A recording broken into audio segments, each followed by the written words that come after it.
Welcome back to another episode of Drink Tales, and today we're coming at you with another review. So, perusing the liquor store, we stumbled upon Ancho Reyes Verde.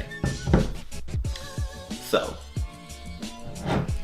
what made it unique to us was the fact that it was Chile Poblano Liqueur, and we thought, well, we gotta taste that.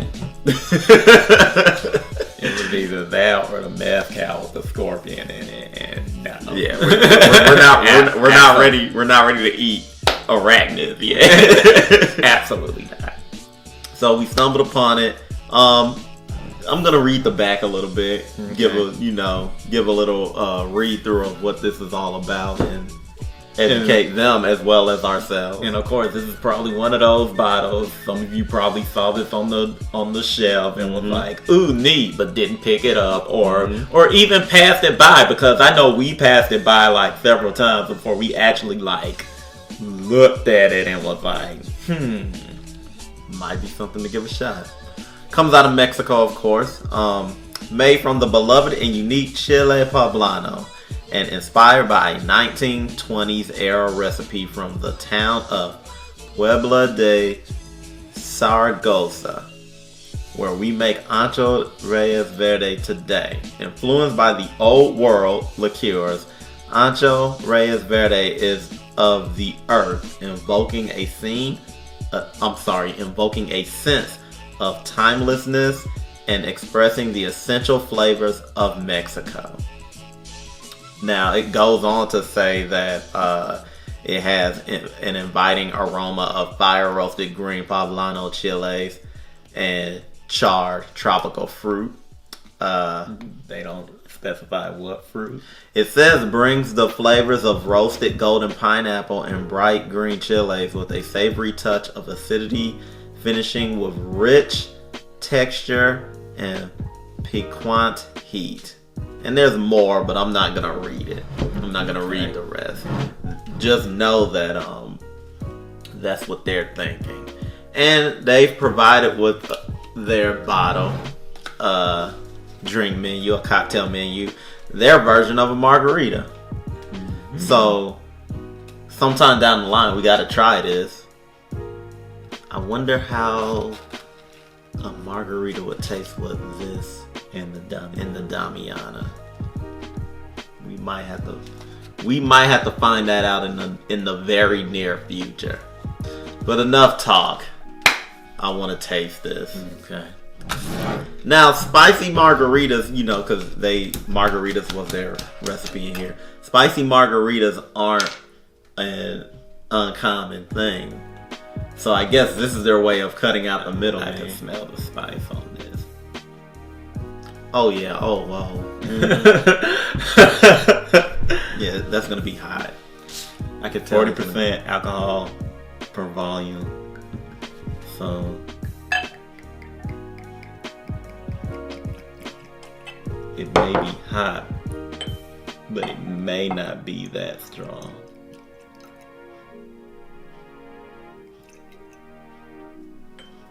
Okay. I poured that much because I don't know how spicy this is gonna get. You know what this tastes like? Smells like? Jalapeno preserves. Bottoms up. I do. Now that you say that, I do get a hint of sweetness in here.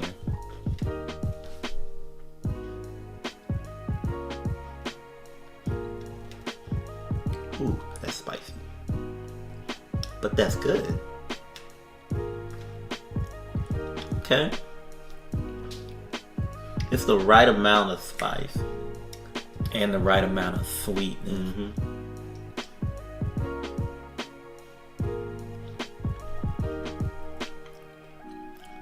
Oh, shit. Yeah, you can't. I'm getting the char taste. I'm tasting the pineapple. You can't drink this straight. This isn't something you put in a glass. This is like specifically for cocktails. This is a niche. This has a niche purpose, which is to mix into cocktails. And you know what? I think I have an idea for a cocktail. I'm getting some ideas. Several ideas.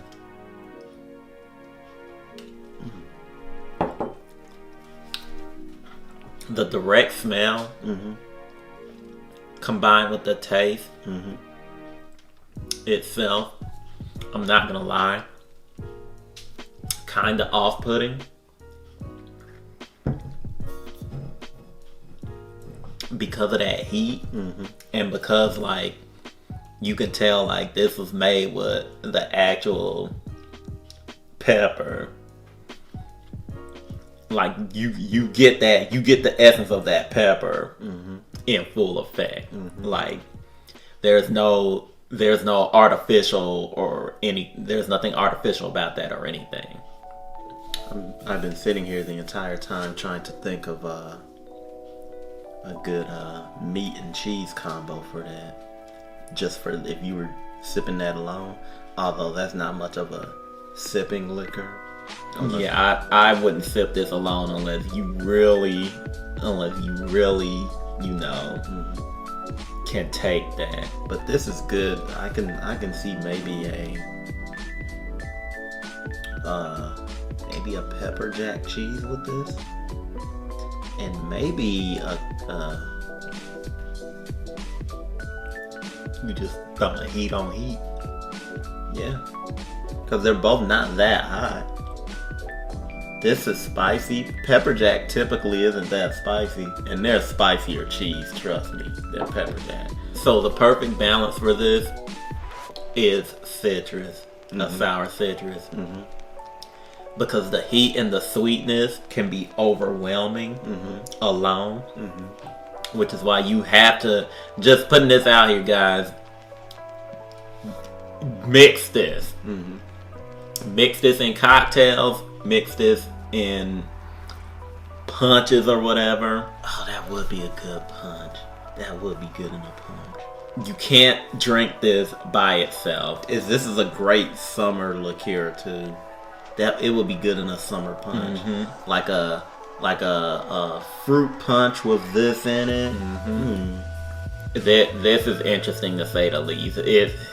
It's specific use. It has a limited use in specific scenarios. But I would definitely say, for starters, if you're buying this, especially if we're recommending it, if you're watching this video and you think about buying this and you want to be daring but you want to be cautious, make a margarita with it first though. Yeah, exactly. Just make a margarita with it first. Especially if you like spicy margaritas, because I know spicy margaritas are popular with jalapeno and stuff like that.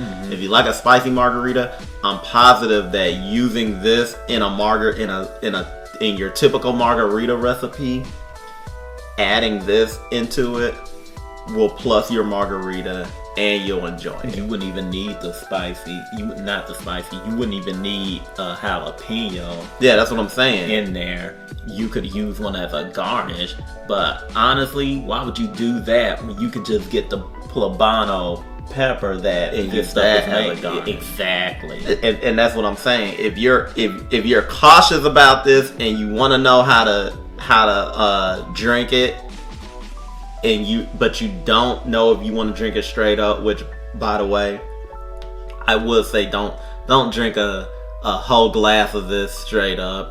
You could do a shot just to test it, but if you just want a reason to drink this, just take your typical margarita recipe and add this to it. And I have no doubts that it will be enjoyed. As a matter of fact, on our next episode, I got ideas stirring. I think I know what I want to do with this. That's not what they suggested, but it's gonna be interesting. We're gonna discover together if this recipe is gonna work or not. Alrighty. And if it works, I'm gonna name it. Don't you? Not yet. You gotta score it. Okay. Score it? 8. 8 out of 10. I like what they're doing. I like the flavors they're working with. You know what? I'm gonna be that guy. It could be a little hotter. It could be a little bit hotter. I'm gonna give it an 8 as well. Like, back of my mind wants to say 8.5 or even 9 because of how unique this is. But let's be honest, you can't use this all the time. Exactly. Like this is for special occasions, or rather when you have something that this will go with. For someone that likes to try new things and mix stuff, it's going to be something that they would enjoy. Oh man, like if you drank this, I can imagine what you could eat with it too, like some carne asada steak, like with the lime and everything, and some of that. This is vintage cookout spirit. Yes. A vintage cookout spirit. Yes. In the sense that you can mix that in summer drinks and whatnot. And I'm even thinking, like, I think you could do a tiki drink with this. Yeah. I could see that. Like, I want to go out there and say you could do a like. Now the flavors would have to be, precise, but I think you could do a tiki drink with this. Imagine eating skewers with this, steak skewers with this. Yeah, this would be delicious. I mean, I know my brain is probably going 5D, but like, that might be a bit much if you saute some steak in this for a couple of hours. That might be a bit That might be a bit much. I might be going too far. I don't know what I'm talking about. Everybody ignore that. Everybody ignore that. I'm probably playing. Well, now they're not gonna ignore it and they're gonna try it. And if it's the bomb, credit me. You better credit me. If someone out there is bold enough to saute some steak in this for a few hours and go out on the grill, all I ask for is to credit me. That's all I ask. Can I close us out now? Yes, you can. Alright. That'll do it for another episode of Drink Tales. Be sure to like and subscribe. Hit that bell so that you can be notified of any new content that we put up. Also, check us out on Instagram. Check us out on Twitter. And until next time, peace.